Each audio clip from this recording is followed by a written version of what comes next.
बड़े दीर्घ काल से अगर किसी के पास किसी वस्तु का अभाव है और अनेक अनेक प्रयासों के बाद भी उस अभाव की पूर्ति नहीं हुई, तो व्यक्ति उसे भाग्य विधान समझकर स्वीकार कर लेता है। ऐसे मान लीजिए बड़े दीर्घ काल तक किसी को संतान ना मिले, सारे प्रयास निष्फल हो जाएं, फिर अंततः वो उसे अपना भाग्य मानकर, प्रभु की इच्छा मानकर स्वीकार कर लेता है। दुख तो है पर असह्य पीड़ा नहीं है। पर बड़े दीर्घ काल के बाद संतान मिले और फिर कुछ काल के बाद वो संतान हाथ से चली जाए, फिर वो पीड़ा बड़ी असह्य है, फिर वो दुख दारुण हो जाता है, वो प्राण घातक हो जाता है। वस्तु न मिले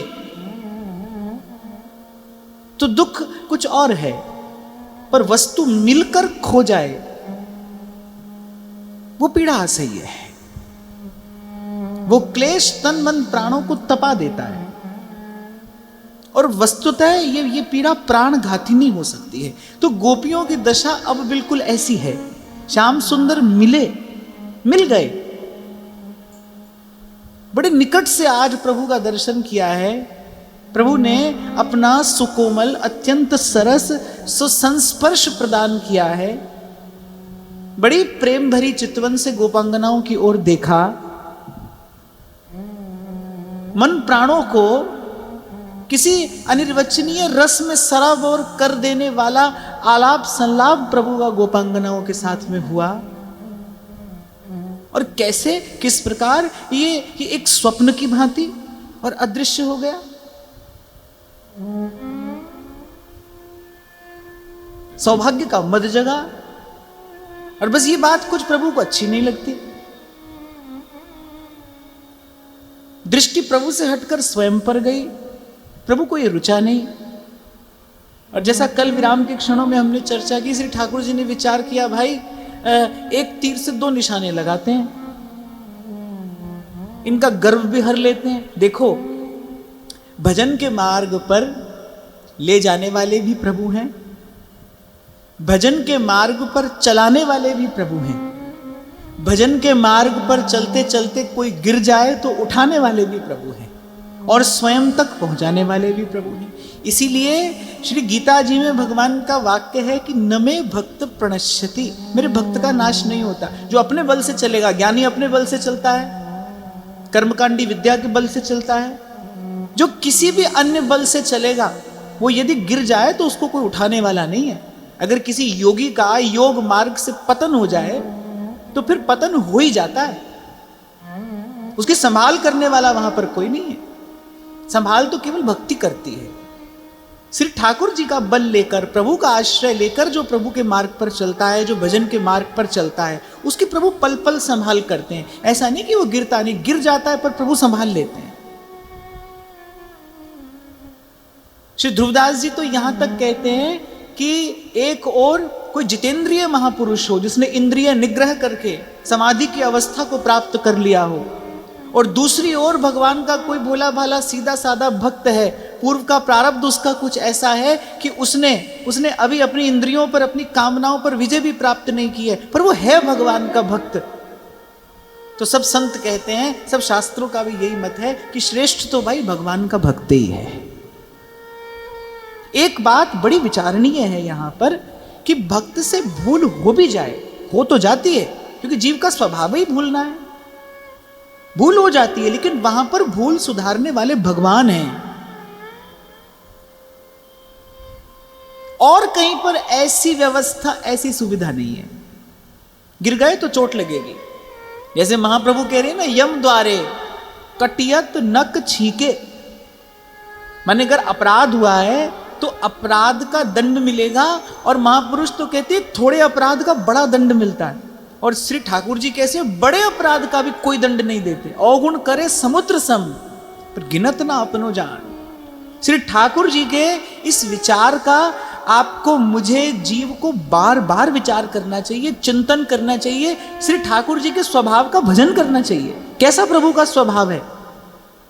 आप और मैं जब सेवा करते हैं, भजन करते हैं, नित्य ही आपसे मुझसे गलती होती है, भूल होती है, अपराध हो जाता है, कभी कभी तो अक्षम्य अपराध होता है, पर प्रभु अपने सहज स्वभाव से अपराध की ओर देखते ही नहीं। और वहां दूसरी ओर महाप्रभु सावधान कर रहे हैं, भाई यम द्वारे कटियत नक छीके। माने अगर किसी ने छीक मारी है तो उसका दंड क्या है, नक काट लो इसकी। माने थोड़े अपराध का बड़ा भारी दंड मिलता है।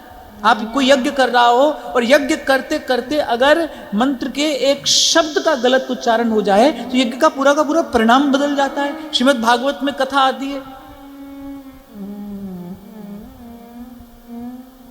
कि इंद्र को मारने वाला पुत्र पैदा हो, मंत्र में जरा सी भूली बोली इंद्र के हाथों मरने वाला पुत्र पैदा हो जाए, पूरा का पूरा परिणाम बदल गया। पर यहां ऐसा नहीं है भाई। ये जो भक्ति का मार्ग है, जिस पर जीव भगवान का बल लेकर चलता है, यहां पर ऐसा नहीं है। यहां तो भाई को भाई अनख आलस हूं, नाम जपत मंगल दिसि दस। कैसे हूं, हरि नाम ले खेलत हसत अजान, तोहू को दे देते हैं उत्तम गति भगवान। और ऐसी सुविधा, ऐसी व्यवस्था होते हुए भी प्रभु की भक्ति का मार्ग छोड़कर अगर कोई किसी अन्य मार्ग पर जाए तो फिर ध्रुवदास जी कह रहे भैया उसकी वो जाने, फिर उसकी वो जाने। अगर ऐसी व्यवस्था होने पर भी जीव प्रभु के भजन का मार्ग छोड़कर, भक्ति का ये सरल सरस मार्ग छोड़कर किसी अन्य मार्ग पर जाए, फिर मूढ़ ही तो है। तो गोपियों के मन में वो जो थोड़ा सा अन्यथा भाव आया, अवांछित भाव आया, अवांछित माने वहां पर उसकी कोई आवश्यकता नहीं थी, आवश्यकता नहीं थी।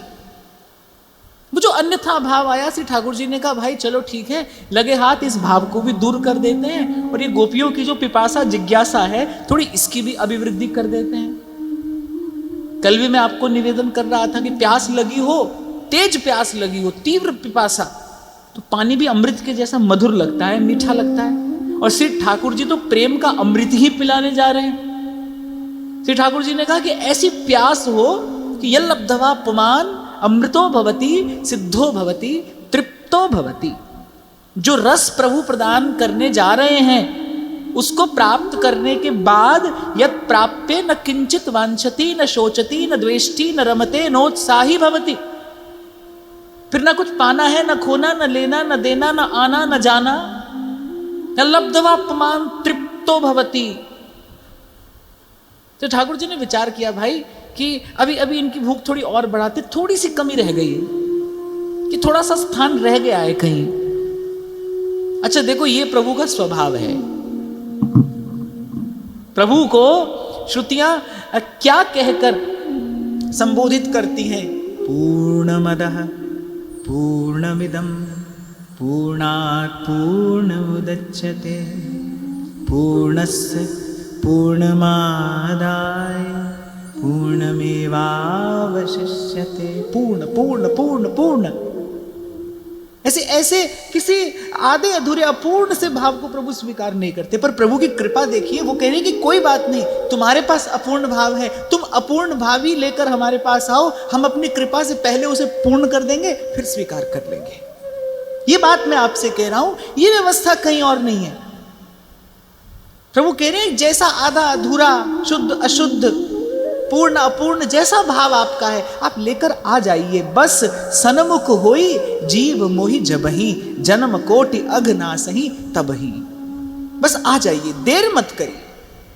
महाप्रभु कह रहे हैं न विलंब कर, हरि पद भज न विलंब कर। जो आपुन चाहे कल्याणा, तो अकामः सर्व कामो वा मोक्ष काम उदारधीहि। तीव्रेण भक्ति योगेन भजेत पुरुषम परम, भजेत पुरुषम परम। तीव्रेण भक्ति योगेन, देर मत करिए। बस भजन आज से कल पर मत जाने दीजिए, आज करिए, अभी करिए, बस यहीं से करना आरंभ कर दीजिए। प्रथम अध्याय में जब हमने ये पढ़ा कि गोपियां जहां थी जैसी थी, बस जैसे ही प्रभु की वो वेणु ध्वनि कान में पड़ी और गोपियां वहीं से दौड़ पड़ी, जैसा जिस स्थिति में थी बस वहीं से दौड़ पड़ी। यही अर्थ है कि जब संत मिल जाए, जब सत्संग मिल जाए, फिर आप जहां जैसे थे उसका विचार ना करते हुए बस वहीं से शरणागत हो जाइए, वहीं से शरणापन्न हो जाइए, वहीं से भजन करना आरंभ कर दीजिए। मान लीजिए भाई, आपसे जो पहले हुआ है उसका विचार प्रभु नहीं करते, ऐसा प्रभु का स्वभाव ही नहीं है। आप देखिए श्री महाप्रभु जी विठल दास जी से क्या कहते हैं, विठल दास के कोटि कोटि अपराध में खेवी आगले पिछले। ऐसा ही प्रभु का स्वभाव है। पूर्व में जो भूल हुई ना तो उसका कोई विचार है, और आगे जो भूल होगी प्रभु कह रहे हैं भाई हमें उससे भी भय नहीं लगता। भक्ति नहीं घबराती है, भक्ति समर्थ है। वो मैले कुचैले जीव को धो मांझ कर, सुंदर बनाकर, संवार कर, निखार कर प्रभु की गोद में बैठाने की सामर्थ्य रखती है। कोई बात नहीं, हो गई भूल, कोई बात नहीं, आगे भी हो सकती है, पर इसका विचार न करते हुए हाँ एक बात का ध्यान सदा हो, दृष्टि केवल प्रभु पर रहे, केवल प्रभु पर, अन्याश्रय जीवन में ना हो।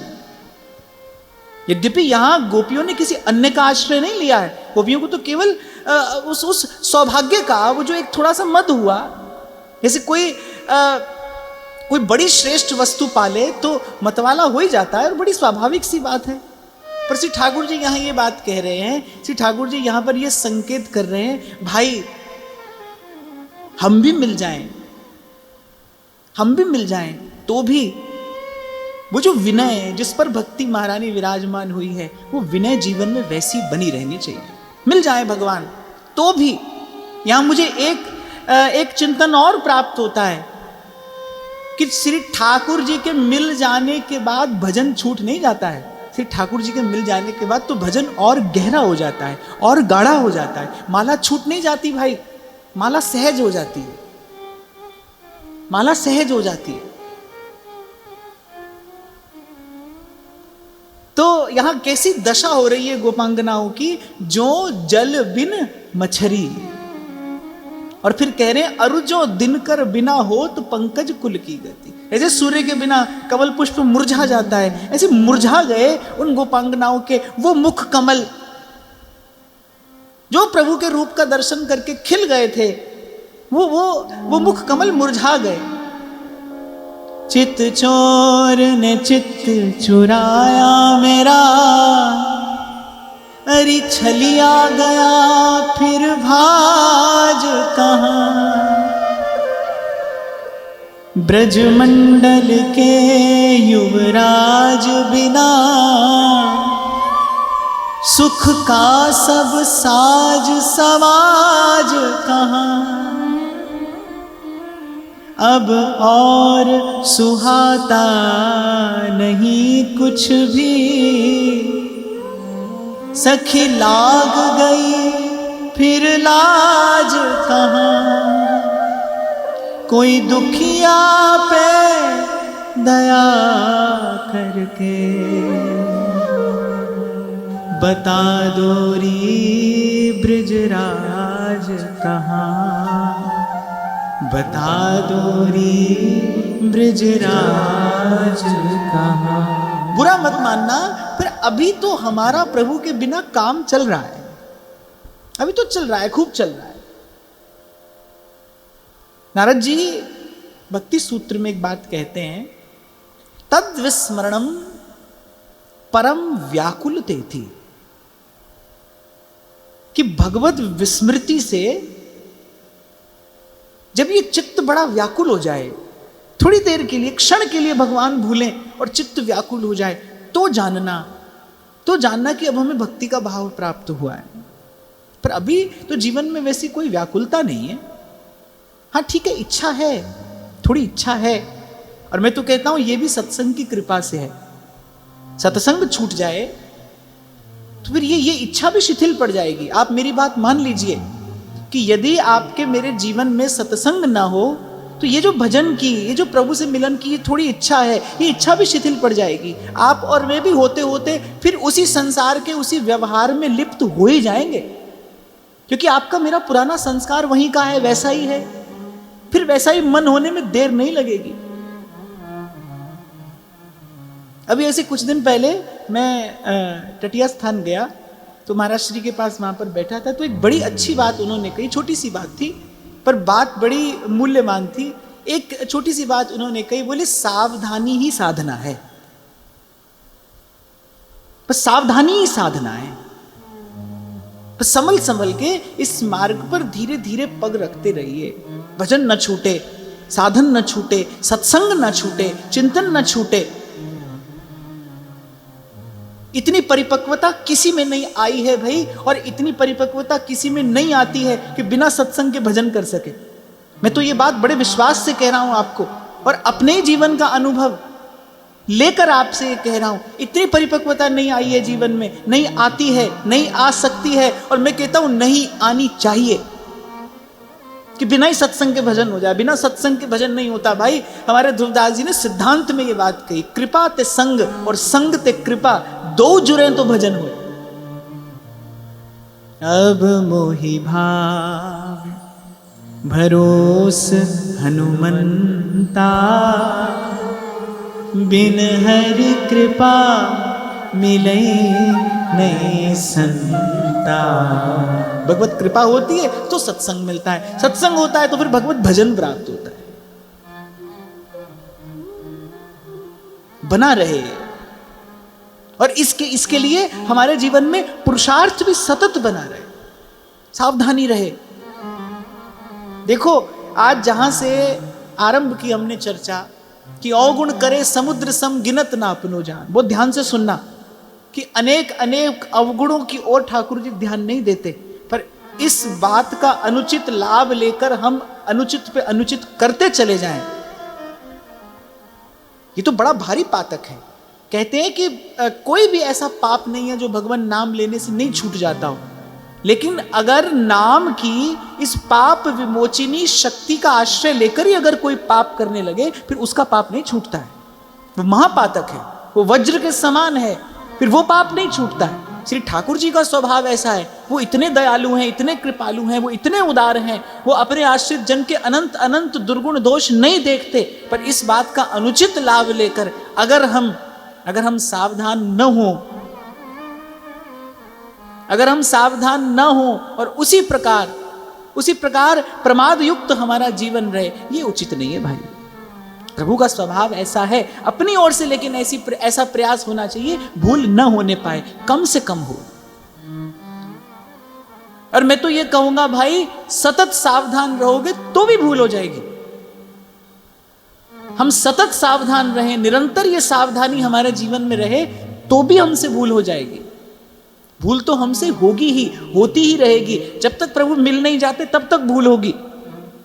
हाँ, पर श्री ठाकुर जी के इस स्वभाव का विचार करना चाहिए, इस स्वभाव का विचार करके और उत्साह से भजन में लगना चाहिए, लेकिन इस भाव का विचार करके और इसका अनुचित लाभ उठाने की चेष्टा नहीं करनी चाहिए। हाँ ठीक है, भगवान के नाम से सब पाप धुल जाते हैं, लेकिन अगर कोई एक और पाप करता जाए और दूसरी ओर नाम लेता जाए, ये अनुचित है भाई, ये महापातक है। हो तो वज्र की लीक, फिर वो पाप नहीं छूटता है।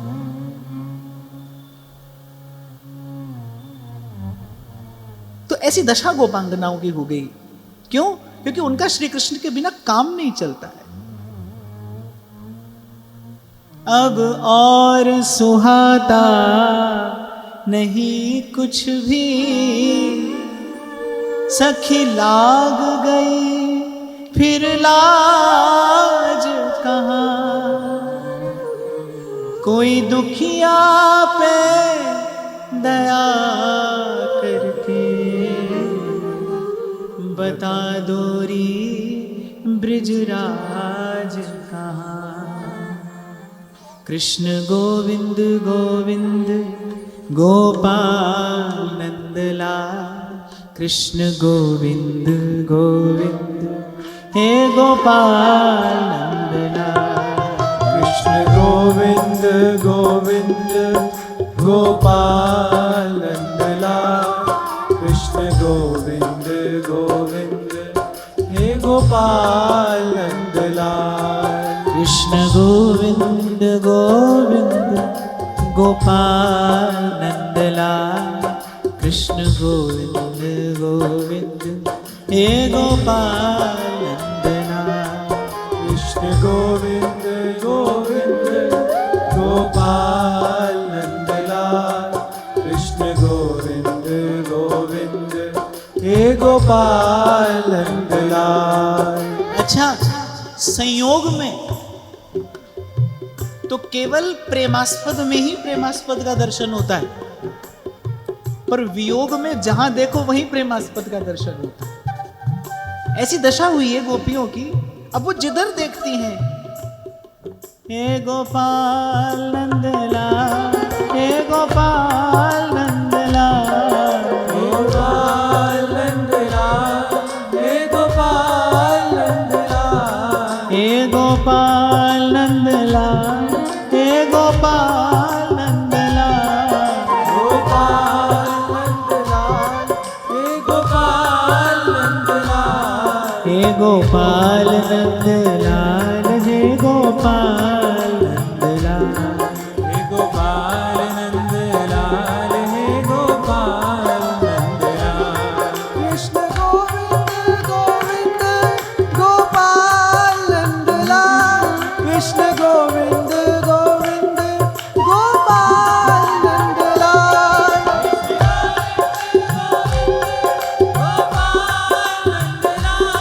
कृष्ण गोविंद गोविंद गोपाल नंदलाल। कृष्ण गोविंद गोविंद गोपाल नंदलाल,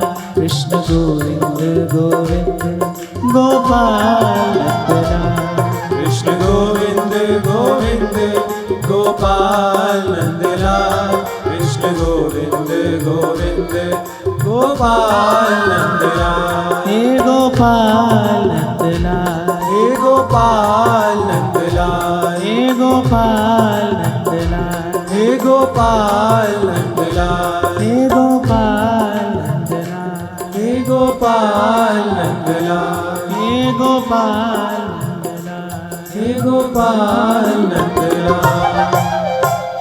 गोपिन हरि देखे नहीं तब सब अकुलाई, चकित होए पूछन लगी,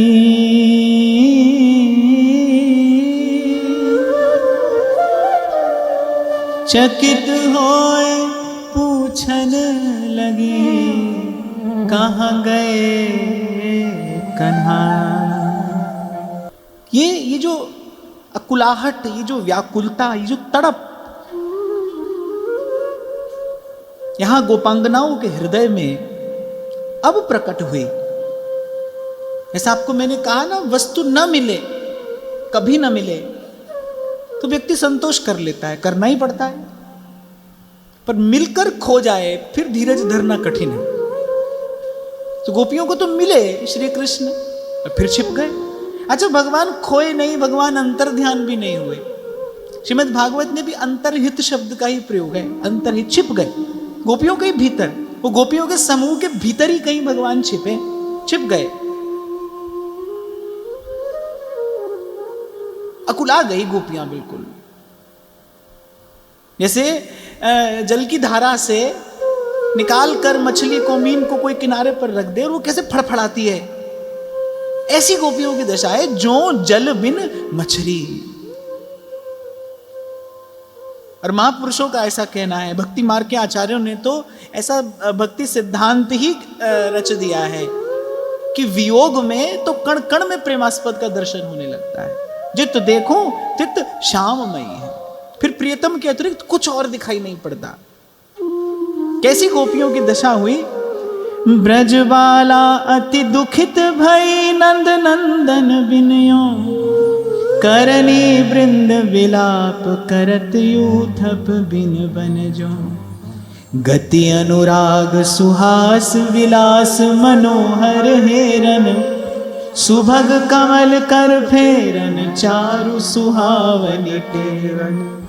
ते ते लीला करत करत तन्मय भई भामिनी, जलद बिना जो विव्वल डोलत कोटि निगामिनी। अब प्रभु की वो एक एक चेष्टा, वो चितवन, वो प्रभु की बोलन, वो प्रभु के सुंदर सरस बैन, वो श्री कृष्ण के वो अत्यंत मधुर मनोहर हाव भाव, अब वो सब स्मरण होने लगे। इतना गाढ़ा स्मरण हो गया गोपांगनाओं का कि एक प्रकार से गोपी कृष्ण सी ही हो गई। कृष्ण कृष्ण करते, कृष्ण कृष्ण कहते, कृष्ण कृष्ण देखते। वो जितनी गोपांगनाएं हैं सबके मुख से बस एक ही शब्द तो प्रकट हो रहा है, कृष्ण कहाँ है, कहाँ गए प्राणनाथ, हे कृष्ण हे कृष्ण। जैसे वो समस्त मंडल जो था वो कृष्णमय हो गया। अब कृष्ण के अतिरिक्त वहां पर कुछ और नहीं है। और कल भी आपको मैंने निवेदन किया था कि इस रास लीला के लिए, क्योंकि भगवान को अपने स्वरूप का दान करना है, किसी भी अन्य भाव का, किसी भी अन्य चिंतन का, किसी भी अन्य विचार का वहां पर रहना संभव नहीं। आप देखो हमारे यहाँ के महापुरुषों ने भी यही बात तो कही, घट को खाली कीजिए, काढ़ वासना धूर, काम कामना वासना मनते कर सब दूर, सुमिरन मोती डालिए फिर कीजिए भरपूर। अभी उस दिन हम चर्चा कर रहे थे, भाई भजन तो है पर भजन का आनंद क्यों नहीं है। इसी कारण से भजन का आनंद नहीं, क्योंकि मन खाली नहीं है। हमारा अंतःकरण कैसा है, घट के जैसा। घट माने घड़ा। अब आप घड़े में मुख करके कोई शब्द बोलो, वो शब्द कब गूंजेगा, जब घड़ा खाली होगा। घड़ा भरा हो तो शब्द की कोई गुंजार नहीं है। ऐसे हमारे भीतर वो नाम जन्य जो आनंद है, वो जो गुंजार है, वो क्यों प्रकट नहीं होती, क्योंकि अभी हमारा घट जो है वो भरा है। इसीलिए महापुरुषों ने बड़ा विचार पूर्वक ये सिद्धांत दिया, बोले पहले घट को खाली कीजिए। अब भाई आपने रसोई में बड़ी मेहनत करके कोई बड़ा सुंदर बड़ा दिव्य पकवान सिद्ध किया हो, आपने बड़ा परिश्रम किया हो उस व्यंजन को, उस पकवान को सिद्ध करने में, तो भाई रखोगे भी तो उसको किसी योग्य पात्र में ना। अब बड़ी सुंदर खीर बना के गोबर के पात्र में थोड़ी डाल दी जाएगी, पात्र भी तो उस व्यंजन के अनुकूल होना चाहिए ना। तो ठाकुर जी ने मन में विचार किया, भाई जो वस्तु हम इन्हें देने जा रहे हैं वो वस्तु कुछ और नहीं है, मैं स्वयं ही हूं। मुझे स्वयं ही इनके हृदय में जाकर बैठना है। वो जो मेरा विशुद्ध रस स्वरूप है वो मुझे इनको देना है। तो भाई इनके हृदय में किसी भी प्रकार का कोई धूल, किसी भी प्रकार का कोई कंकड़, कोई अशुद्धि, कोई विकार रह नहीं जाना चाहिए। प्रभु के अतिरिक्त कौन है ऐसा जो ऐसा करे? जीव की दशा का विचार करके कौन है प्रभु के अतिरिक्त ऐसा? भक्ति के अतिरिक्त कौन है जो पहले धोए मांजे, पहले अंतःकरण को खाली करे और फिर उसमें भगवत भाव भरे? यही बात मैं आपको कह रहा था भाई, सब मार्गों को, सब विधियों को प्रणाम है, पर अपना काम तो भाई प्रभु की भक्ति से ही हो सकता है। हम किसी और साधन के योग्य भी नहीं है, हमें वैसी कोई सामर्थ्य भी नहीं है और हमें वैसी किसी सामर्थ्य की आवश्यकता भी नहीं है। सूरदास प्रभु तुम्हारी कृपा थे, सूरदास प्रभु तुम्हारी कृपा दे, पाए सुख जो घनेरे, जो हम भले बुरे सो तेरे। कल भी मैं आपको निवेदन कर रहा था, सक्रदेव प्रपन्नाय और तवास्मीति च याचते। एक बार श्री ठाकुर जी की बात सुनिए तो सही। वो कह रहे कोई एक बार आ जाए, सक्रदेव प्रपन्नाय, संसार के भय से भयभीत होकर एक बार आ जाए।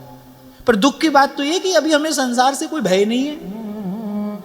भय होता तो क्यों संसार की कामना, संसार की इच्छा होती? अभी तो दौड़ दौड़ कर, लिपट लिपट कर संसार को गले लगाने का मन करता है।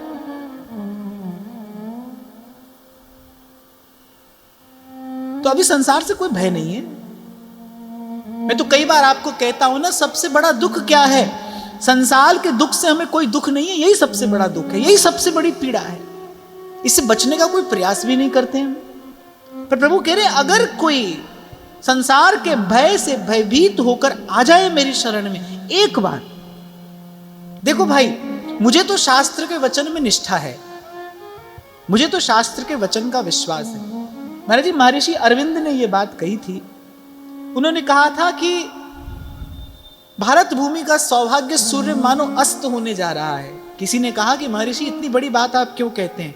बोले क्योंकि अब भारतवासियों को शास्त्र के वचनों पर विश्वास नहीं रहेगा, गुरुजनों के वचनों पर श्रद्धा नहीं रहेगी, शास्त्र के वचनों पर विश्वास नहीं रहेगा। पर मुझे तो शास्त्र के वचनों में श्रद्धा भी है, निष्ठा भी है, विश्वास भी है। और भगवान कह रहे हैं भाई सकृदेव प्रपन्ना है।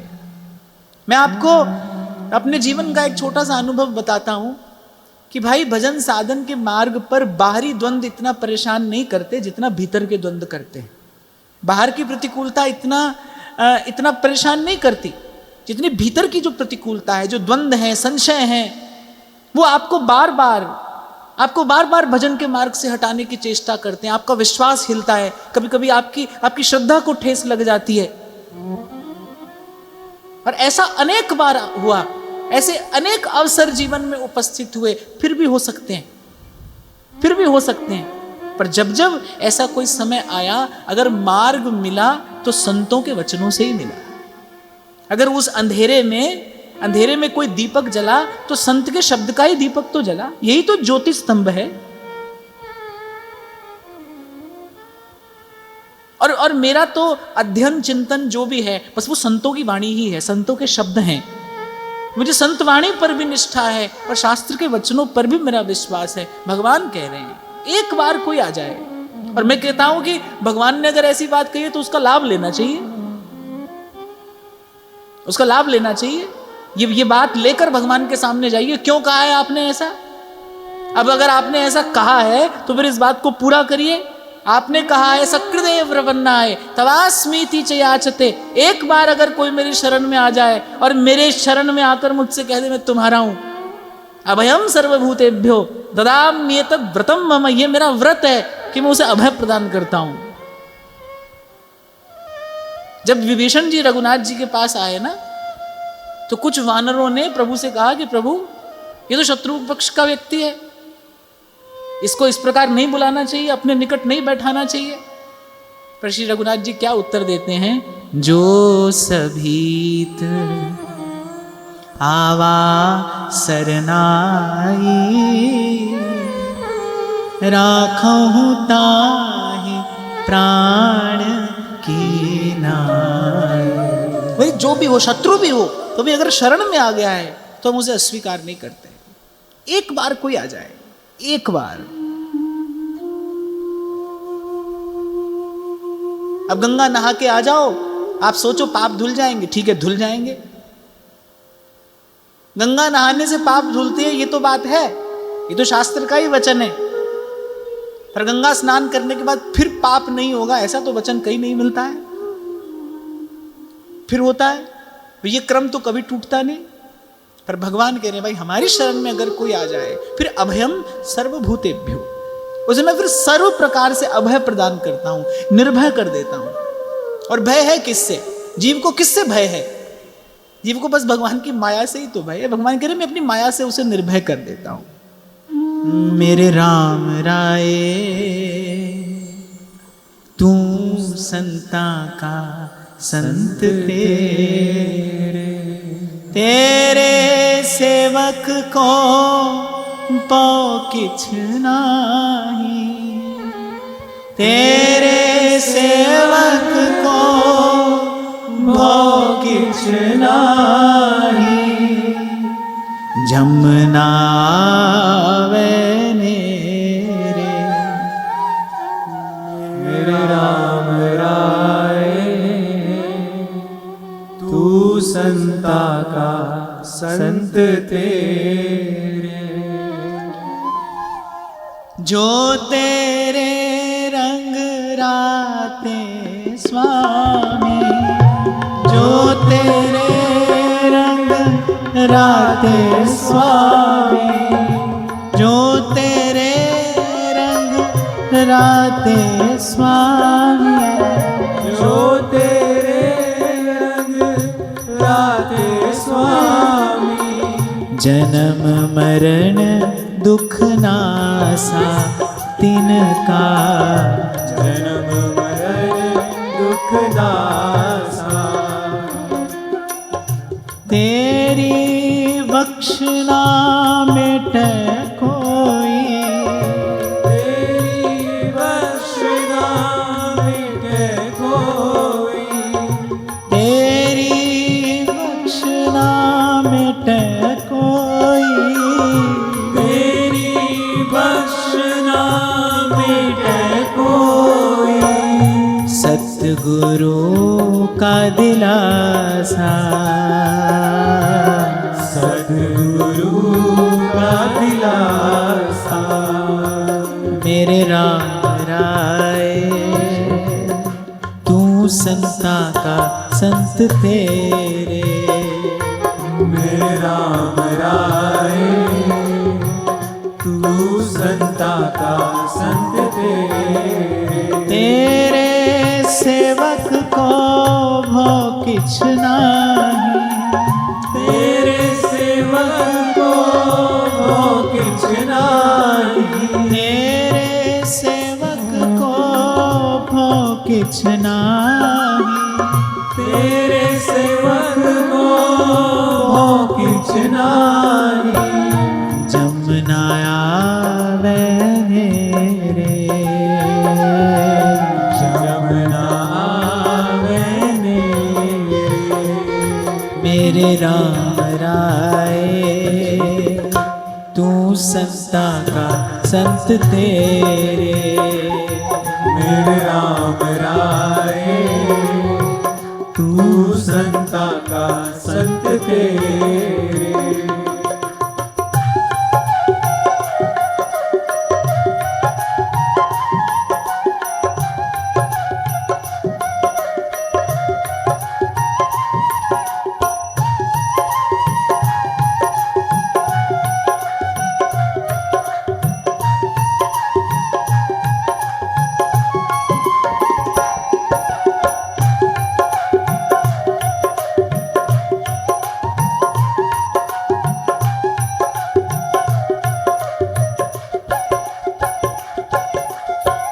ज्ञान त्यान किछ करम न जाना, ज्ञान ध्यान किछ करम न जाना, ज्ञान ध्यान किछ करम न जाना, ज्ञान ध्यान किछ करम न जाना, सार न जाना तेरी,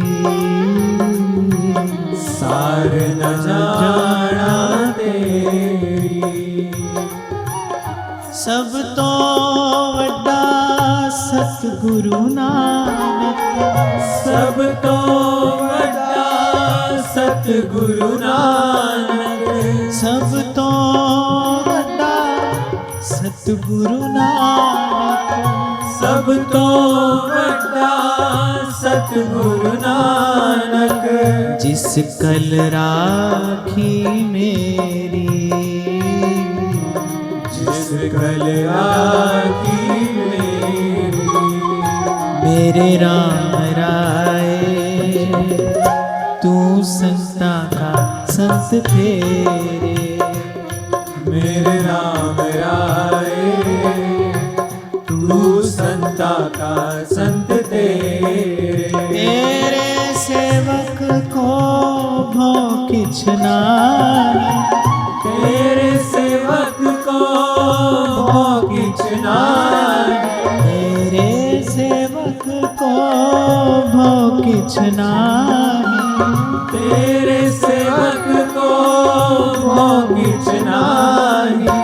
जमुना आवे मेरे, जमुना आवे मेरे राम राय तू संता का संत तेरे, मेरे राम राय तू संता का संत तेरे।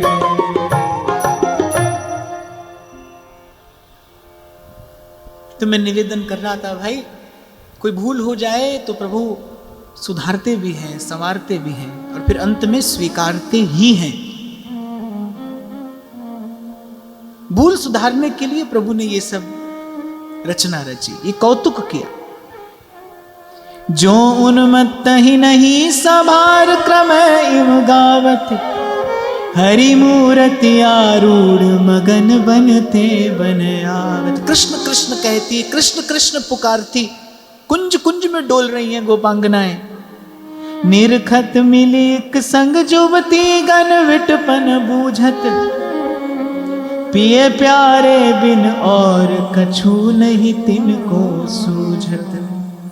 अहो पी पर बट बड़े महा तुम पर उपकारी, नंद नंदन मन हरन हार कहु लहे बिहारी।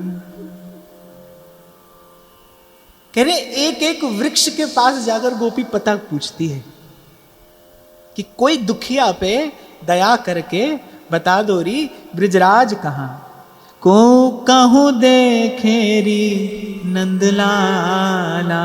पूछ रही है गोपी, अरे किसी ने देखा है? को कहूँ देखेरी नंदलाला,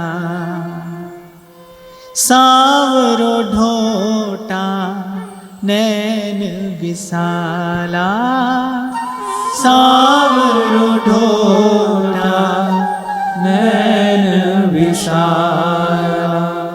को कहूँ देखेरी नंदलाला। कहिए, को कहूँ देखेरी नंदलाला, सांवरो ढोटा नैन विशाला, सांवरो ढोटा नैन विशाला। मोर मुकुट बनमाल रसाला, मोर मुकुट बनमाल रसाला, पीतांबर सोहे बनमाला, पीतांबर सोहे बनमाला। जैसे आप देखो कभी किसी का कोई प्रियजन खो जाए तो वो हाथ में चित्र लेकर यहाँ वहां पूछता है ना, भाई देखा है, कहीं देखा है, कहीं देखा है। ऐसे ऐसे एक एक तरुलता से एक एक वृक्ष के पास जाकर वो भी पूछती है, को कहूँ देखेरी नंदलाला, सांवरो ढोटा नैन विशाला, मोर मुकुट बनमाल रसाला, पीतांबर सोहे बनमाला। निसी बन गई सवै ब्रजवाला, अंतर ध्यान भैर चिख्याला, द्रुम द्रुम ढूंढत भई बिहाला, सूर श्याम बिन विरह जंजाल। आपको स्मरण हो तो पूर्व में मैंने आपको निवेदन किया था कि भाई एक बात तो याद रख लेना, प्रभु एकांत में ही आएंगे। एकांत में भजन एकांत जिन मन समानी, एकांत। और फिर हमने एकांत पर भी चर्चा की थी। एकांत अर्थात जहां पर आप भी ना हो, जब तक आप हैं। देखो जब तक मैं हूं तब तक तो मेरे साथ मेरा सब संसार है ना। ये सारा संसार किसके साथ है? मैं के साथ ही। तो मैं हूं तो सब है। कि जो है ये सब इसी अहमता और अहमता जन्य ममता के कारण ही तो है। देखो संसार किसे कहते हैं? ये अहमता और ममता ही तो संसार है। जितना आपको लगता है मेरा है, मैं हूं और मेरा है, बस उतना ही आपका संसार है। तो जब आप भी ना रहें उस स्थिति का नाम एकांत है। बस यही फर्क होता है, यही भेद है अकेलेपन में और एकांत में। अकेलेपन में आप होते हैं पर एकांत में आप भी नहीं होते। एकांत में आप नहीं होते। तो महापुरुषों का ऐसा कहना है, उनका अनुभव है कि भाई आएंगे तो एकांत में ही। चल रही भीरते न्यारे ही खेलें। और मैं कई बार आपको सुना चुका हूं ये प्रसंग। प्रातः स्मरणीय श्री रसिक पद रेणु जी महाराज ने अपने भाव में लिखा कि मेरी कुटिया का द्वार किसी ने खटखटाया, द्वार खोला तो फागुन का महीना था, रंग में रंगे प्रिया प्रीतम खड़े हैं। मैंने कहा, मैंने तो बुलाया नहीं। बोले बाबा बस एकांत देखा तो चले आए। एकांत में आते हैं हम, एकांत हमको प्रिय लगता है, एकांत हमको रुचिकर है। अच्छा, प्रेम के लिए यही वातावरण आवश्यक है। ऐसे दो संसार के लोग भी आपस में उनका यदि कोई भाव हो तो वो कहते हैं कि वहां चले जहां कोई आता जाता न हो। प्रेमी एकांत खोजता है, क्योंकि एकांत में ही ये घटना घटती है। प्रेम का जो अनुभव है वो कभी भीड़ में नहीं होगा भाई। इसीलिए जो प्रेमी महापुरुष हैं वो आपको भीड़ में नहीं मिलेंगे। कबीर तो कहते हैं, बोले सिंहों के नहीं लेहड़े, माने सिंह के झुंड नहीं होते, सिंहों के नहीं लेहड़े और हंसों की नहीं पात, रत्नों की नहीं बोरियां और साधु ना मिले जमात। बड़ी बात कही है कबीर साहब ने। बोले साधु ना मिले जमात, जमात में माने भीड़ में, समूह में साधु नहीं मिलेगा। बाबा बुल्ले शाह कहते हैं, बोले धर्मसाल धड़ताली बस दे, ठाकर द्वारे ठग,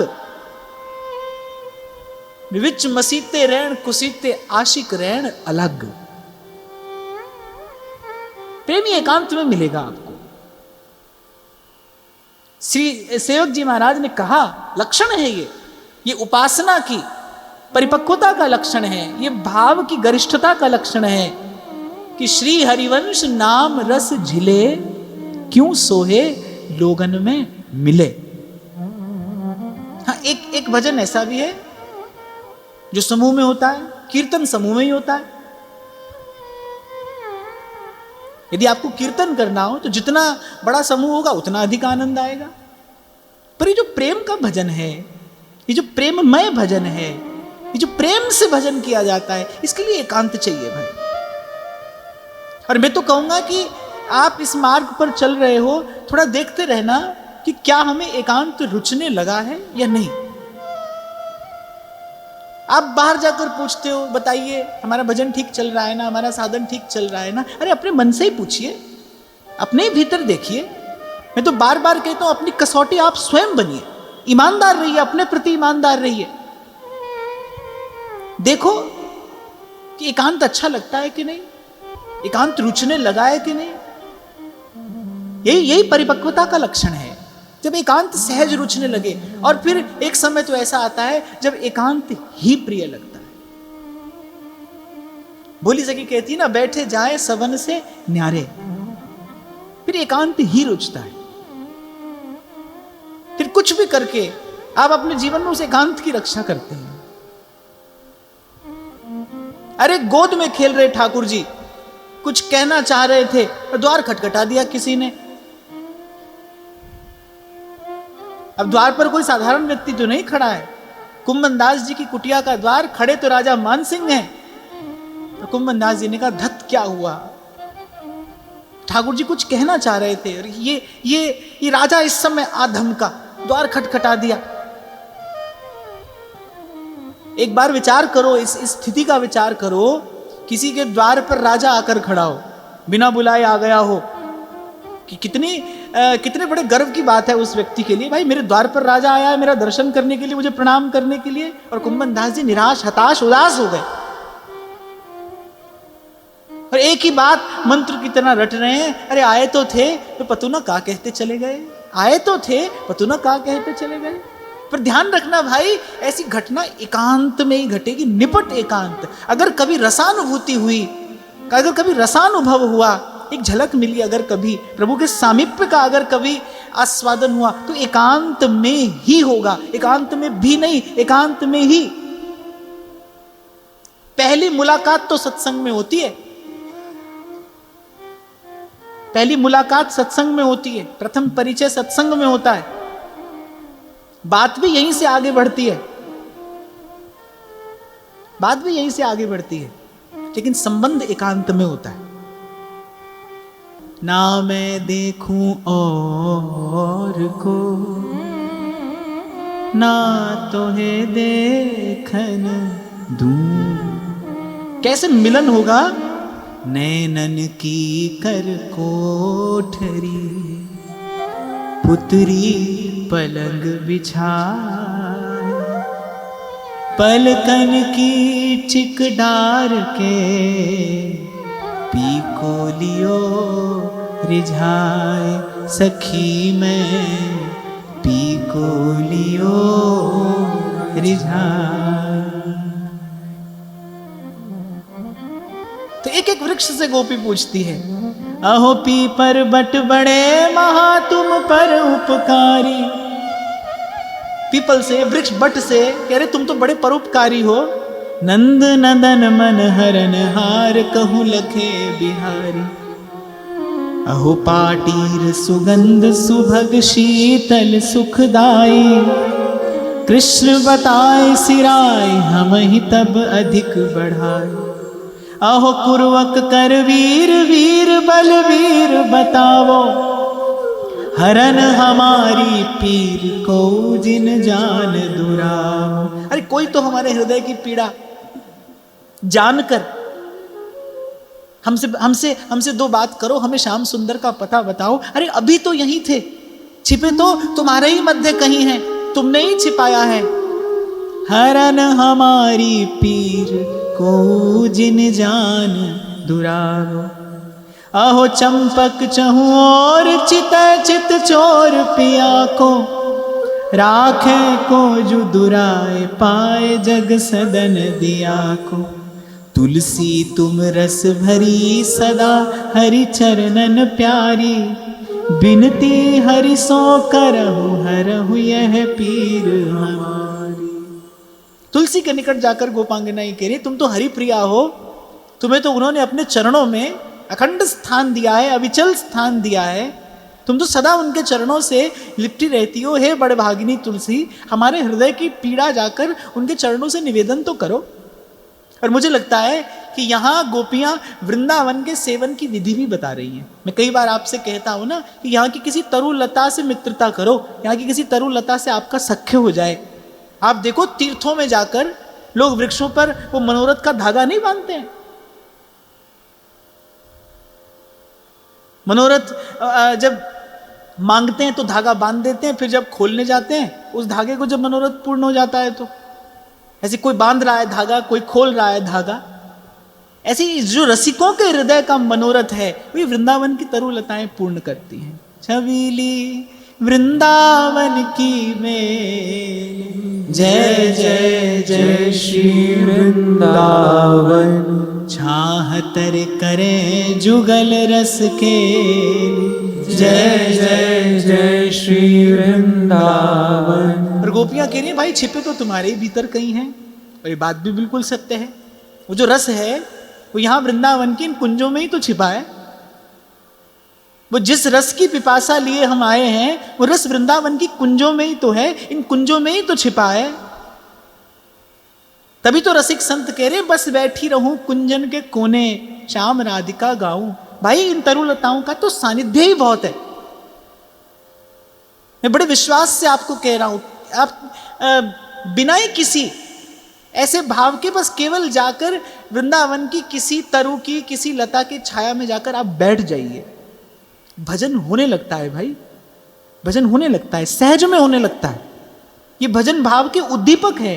वृंदावन की रज, ये वृंदावन की ये तरुलताएं, ये भजन भाव के उद्दीपक हैं, उद्दीप्त कराते हैं भजन भाव। इच्छा होती है भजन करने की इनका दर्शन करके, क्योंकि निरंतर भजन कर रहे हैं। प्रबोधानंद सरस्वती पाद तो कहते हैं कि वृंदावन के तरुओं को तरु कहना सार्थक है, क्योंकि सतरती सतरती सलोकांस तारयति, आप भी तरते हैं और अपनी छाया में बैठने वाले को भी तार देते हैं। इनका नाम द्रुम ठीक है।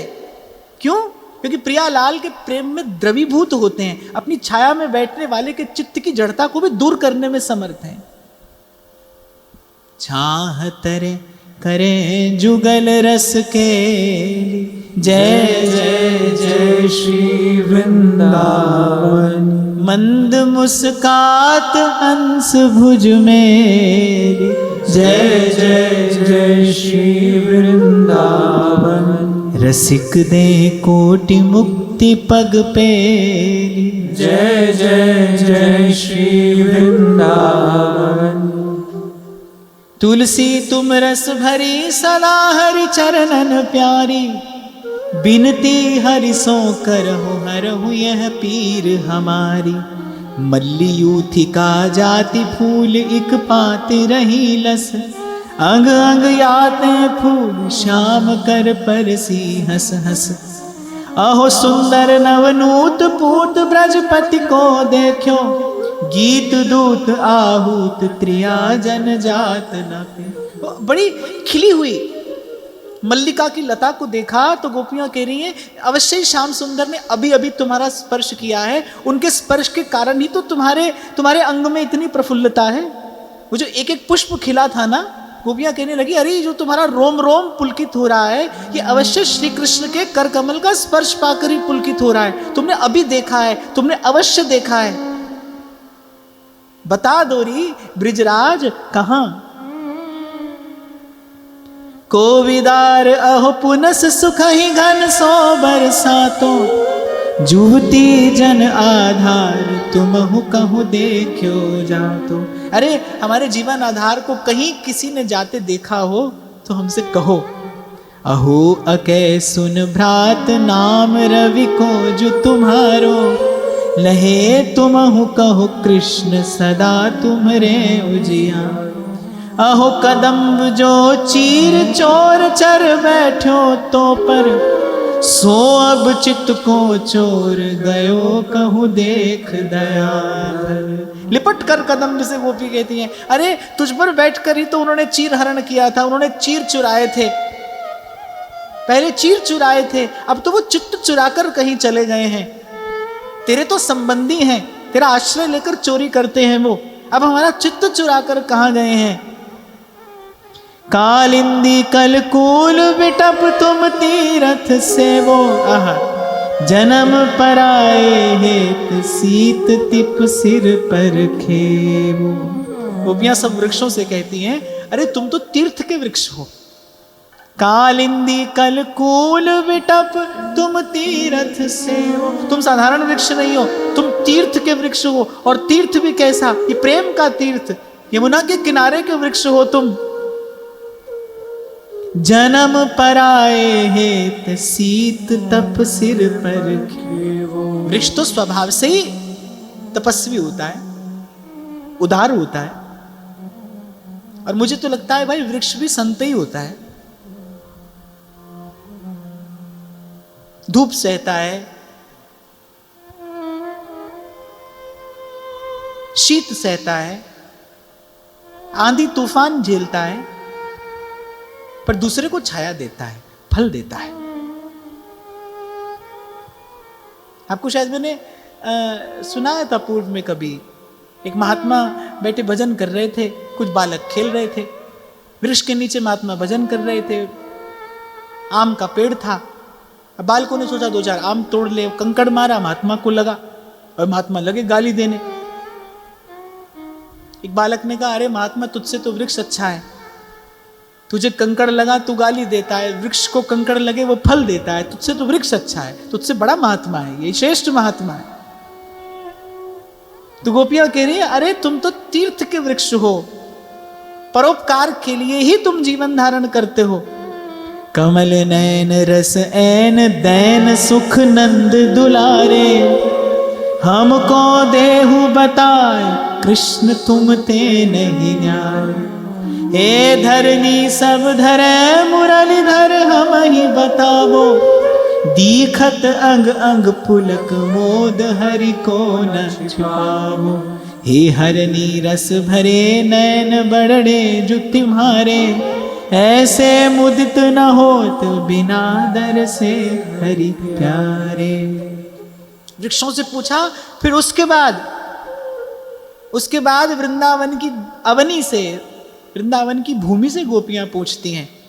जो वो छोटे छोटे कहीं तिनके थे, गोपियों को लगा कि ये जो धरनी है ये बड़ी पुलकित हो रही है, बड़ी आनंदित हो रही है। ऐसे जब पुलक होती है तो रोम हमारे ऐसे कंटका किरण से हो जाते हैं ना, ऐसे ये जो तिनके बिखरे हैं इसको देखकर ऐसा लगता है कि धरनी बड़ी प्रसन्न है, बड़ी पुलकित है। क्यों ना हो, श्याम सुंदर अपने चरण कमल तेरे हृदय पर पधराते हैं, तू तो अवश्य जानती होगी। कि प्रियतम कहाँ गए हैं। तो वृंदावन की तरुलताओं से पूछ रही हैं, वृंदावन की धरनी से पूछ रही हैं। फिर वृंदावन में वो जो कुंज में जो हरिणियां डोल रही हैं उनसे पूछ रही हैं। और मैं आपको स्मरण दिलाऊं, हमारे महाप्रभु जी ने भी ऐसा ही एक श्लोक श्रीमद् सुधा निधि में कहा, भो भो दिव्याद्भुत तरुलता त्वत्कर स्पर्श भाजः हे राधायाः रतिग्रह शुकाः हे मृगाः हे मयूराः भूयो भूयः प्रणतिभिरहं प्रार्थये वो अनुकंपान। ये सब प्रिया प्रीतम का पता जानते हैं, इसीलिए गोपियों ने इनसे पूछा है। ये सब प्रिया प्रीतम का पता जानते हैं। प्रिया प्रीतम का, युगल सरकार का सतत सानिध्य, सहज सानिध्य, सरस सानिध्य इन्हें निरंतर प्राप्त होता है, अनवरत प्राप्त होता है। देखो आचार्यों ने जो जो बात कही है ना, आचार्यों के वाक्य कैसे हैं? वल्गु वाक्य हैं, वल्गु वाक्य, बुद्ध मनोज्ञया। सत्संग की कृपा से विवेक प्राप्त करके ही उन वाक्यों का मर्म जाना जाता है। किसकी स्तुति कर रहे हैं महाप्रभु जी? यमुना जी की धारा की स्तुति करते हैं, वृंदावन की रज की स्तुति करते हैं, वृंदावन के तरुलताओं को भूमि पर साष्टांग दंडवत प्रणाम निवेदन करते हैं। वृंदावन के जो शुकपिक हैं, वृंदावन के जो खग मृग हैं, उनकी कृपा मना रहे हैं। भो भो दिव्याद्भुत तरुलता त्वत्कर स्पर्श भाजः। आपको युगल सरकार ने अपने कर कमलों से छुआ है। भूयो भूयः प्रणतिभिरहं प्रार्थये वोनुकंपा। महाप्रभु कह रहे बार बार, एक बार नहीं बार बार भूमि पर गिरकर साष्टांग दंडवत प्रणाम मैं आपको करता हूं, मुझ पर कृपा करिए, मुझ पर कृपा करिए। हे हरणी रस भरे नैन बड़े जो तुम्हारे, ऐसे मुदित न होत बिना दर से हरि प्यार। वो जो हरिणियों के बड़े बड़े निश्चल नेत्र गोपियों ने देखे, ये तुम्हारे नैनों में जो प्रसन्नता है, ऐसे मुदित न होत बिना दर से हरि प्यारे। ये जो नैनों में जो प्रसन्नता है, ये जो निश्चलता है, ये निर्मल श्री हरि का दर्शन किए बिना कैसे हो सकती है? तुमने अवश्य देखा है। आप एक बार गोपियों की इस प्रेम जन्य व्याकुलता का चिंतन करिए, कैसे छटपटा रही हैं गोपियां। जो मार्ग में आया कुंज कुंज डोल रही हैं, कृष्ण कृष्ण कहती, कृष्ण कृष्ण पुकारती। और जो मार्ग में आ रहा है बस उससे एक ही बात कि कृष्ण को देखा है? अरे कहीं कृष्ण को देखा हो तो बताओ, कोई कृष्ण का पता दे दो, कोई कृष्ण तक हमें पहुंचा दो। हे तरु तुम्हरो राग भाग कहीं आवे कैसे, दिख हरि को भय नमित मगन पुनि रह गए तैसे। ही सखिए कहाँ कहे जिन्हीं अपनी सुध भूली, चलिए आगे निपट निकट दिख बेली फूली। फिर गोपियों ने उन वृक्षों से कहा कि कैसा तुम्हारा भाग्य है। वो जो फलों से लदे हुए वृक्ष थे, गोपियों ने कहा अरे ऐसा लगता है जैसे श्याम सुंदर को प्रणाम करके तुम तो उठना ही भूल गए। प्रणाम किया और फिर उठना ही भूल गए। और दूसरी गोपी कहती है अरे सखी बिल्कुल ठीक कह रही है, इन्होंने प्रणाम किया है और अब इन्हें उठने की सुध नहीं है। जिन्हें स्वयं की सुध नहीं है वो हमारी सुध क्या लेंगे, वो कहाँ हमें श्याम सुंदर का पता देंगे। चलो आगे बढ़ो। सूरदास बड़ी सुंदर भावना से गोपांगनाओं की इस दशा का वर्णन करते हैं। अति व्याकुल भई गोपिका ढूंढत गिरधारी। कहिए अति व्याकुल भई गोपिका ढूंढत गिरधारी, बूझत है बन बेली को देखत बनवारी। बूझत है बन बेली को देखे बनवारी, जाही जूही सेवती करना कन्यारी। बेल चमेली मालती बूझत द्रुमडारी। एक एक वृक्ष से, एक एक लता से, वृक्ष को छू छू कर, लता को अपने हाथ में लेकर गोपी पूछती है। कूजा मरुआ कुंद सो कह गोद पसारी, बकुल बहुली बट कदम पे ठाड़ी ब्रजनारी। एक एक वृक्ष के सामने गोपियों ने अपना आंचल फैला दिया। आंचल फैलाकर याचना कर रही है, भिक्षा मांग रही हैं कोई दुखिया पे दया करके बता दो री ब्रिजराज कहाँ। बार बार हाहाकार कहाँ हो गिरधारी, सूर शाम को नाम ले लोचन जल धारी।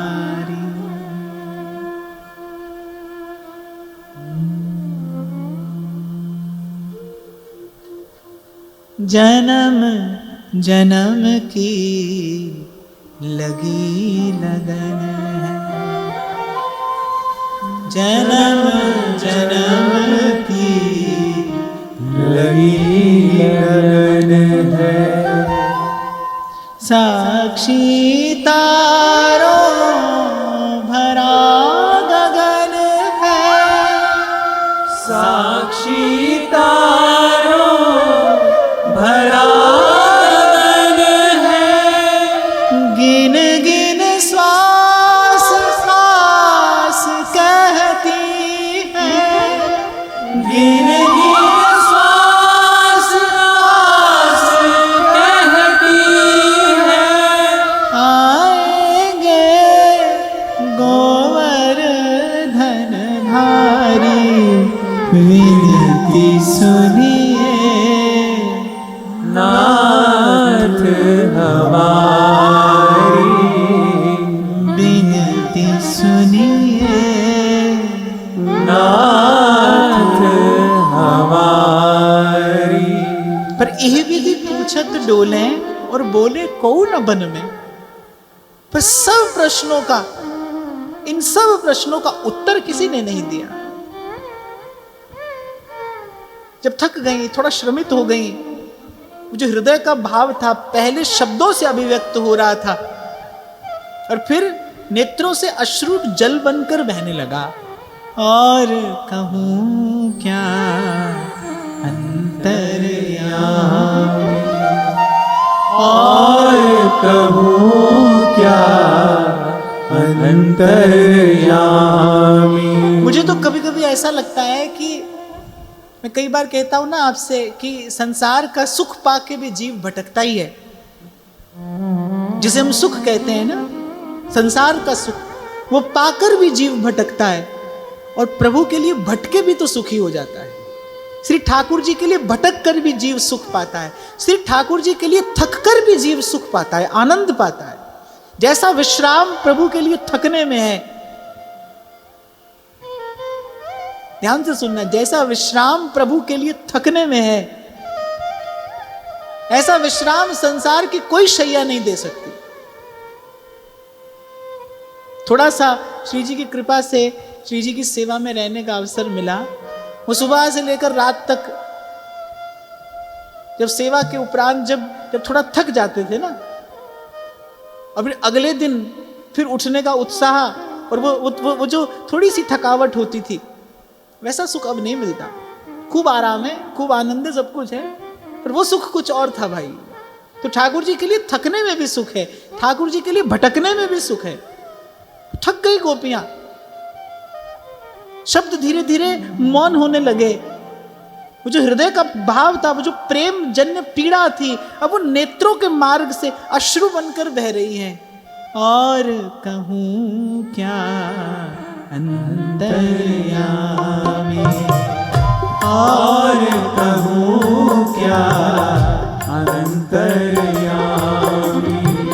तन मन धन प्राणों के स्वामी, तन मन धन प्राणों के स्वामी।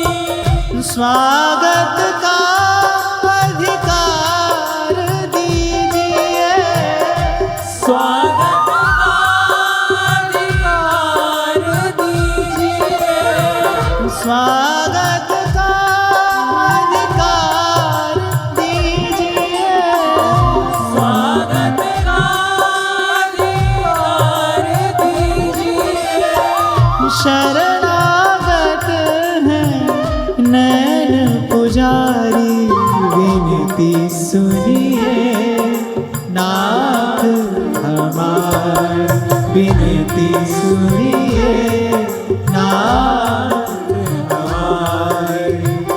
हृदयेश्वर हरि हृदय विहारी, हृदयेश्वर हरि हृदय विहारी, हृदयेश्वर हरि हृदय विहारी, हृदयेश्वर हरि हृदय विहारी। और एक छोटी सी बात आपको और कहूं मैं यहां,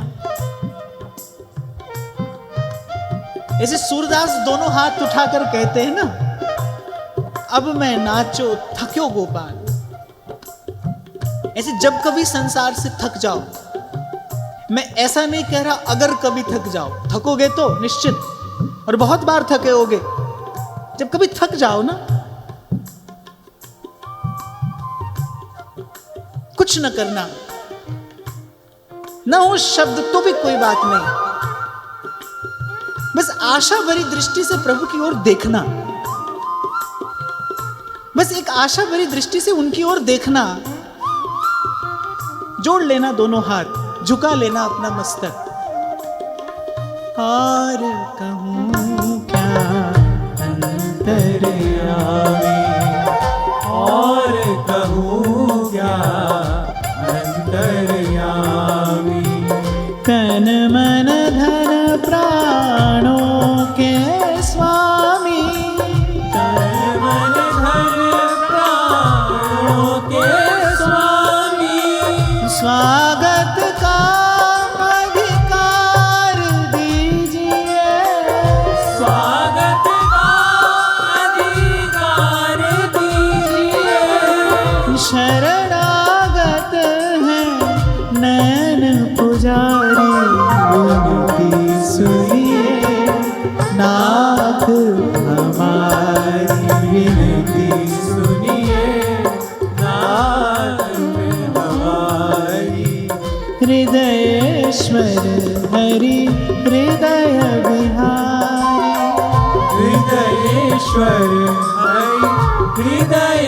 विहारी, हृदयेश्वर हरि हृदय विहारी, हृदयेश्वर हरि हृदय विहारी, मोर मुकुट पीतांबरधारी, मोर मुकुट पीतांबरधारी, विनती सुनिए नाथ हमारी, विनती सुनिए नाथ हमारी, विनती सुनिए नाथ, विनती सुनिए नाथ। और मैं बड़े विश्वास से घोषणा करते हुए ये बात कह रहा हूं, कुछ भी निष्फल जा सकता है भाई, निरर्थक हो सकता है, पर एक एक एक थके मांदे हृदय की, एक तप्त हृदय की ऐसी मौन पुकार कभी निष्फल नहीं जाती। उसका उत्तर प्रभु देते ही हैं, अवश्य देते हैं, तत्काल देते हैं। मैं तो कई बार आपको कहता हूं, खोजिए मत, खोज कर उसका पता किसी ने पाया हो इस ऐसा एक भी प्रमाण नहीं मिलता है। खोजिए मत, पुकारिए। खोजना न तो सामर्थ्य है हमारी, ना अधिकार। पुकारिए, थक हार कर। जब जब शब्द भी मौन हो गए, तो जो हृदय की पीड़ा थी वो नेत्रों से अविरल अश्रुधारा के रूप में प्रवाहित होने लगी, भीगने लगी वृंदावन की अवनी, वृंदावन की भूमि, उन असंख्य असंख्य गोपियों के उस प्रेम भाव से सिक्त हो गया वृंदावन का वो समस्त मंडल, गोपियों के उस अनुराग से। जैसे चंद्रमा ने अपनी चंद्रिका से, अपनी ज्योत्सना से शीतल उज्जवल तो कर दिया था वृंदावन के उस रास मंडल को, शीतल भी हो गया, उज्जवल भी हो गया। अब मानो गोपियों ने अपने अनुराग रंग से उसे रंग दिया। वृंदावन की एक एक तरुलता, एक एक रज कण गोपियों के अनुराग उस रंग से, उस रस से रंजित हो गया, सिक्त हो गई भूमि।